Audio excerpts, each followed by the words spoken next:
Portion of Vayeshev involves the conflict between Joseph and his brothers. Joseph was sold into slavery, wound up in Potiphar's house, and was repeatedly attempted seduction by Potiphar's wife. This was a woman who was a very lovely lady and who dressed in an enticing manner. And at one point, she really was able to get to Joseph. But the verse says, Vayimain Yosef, and Joseph refused, and he ran out of the house. Where did he have the strength, as a 17-year-old, to refuse such advances? So the Medrash says that he reminded himself of the image of his father, who was sitting in his tent, all depressed and weeping of the loss of his son. It says that the word Vayimain has a special constellation.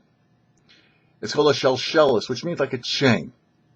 He saw that Yaakov had a chain of lineage going back to Abraham.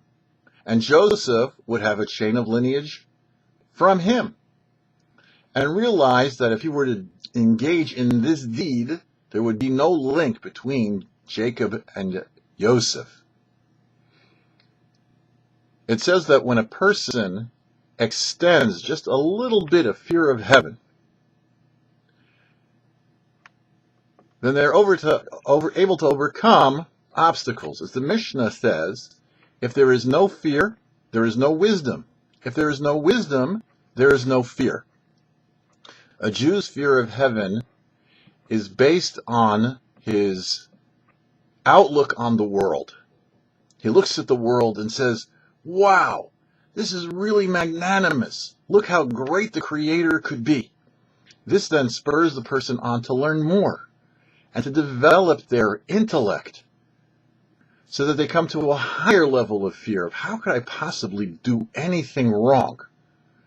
It would be an embarrassment for the Almighty. That's where a Jew's true fear is that they feel the presence of the Almighty and think, I don't want to be disconnected.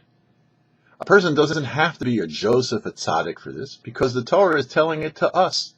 The lesson here is that we also, by refusing to listen to what was referred to as the old foolish king, our evil inclination, are able to deliver and develop paths to great wisdom.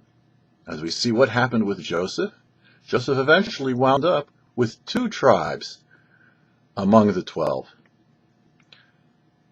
For the YouParsha, I'm Herschel Finman.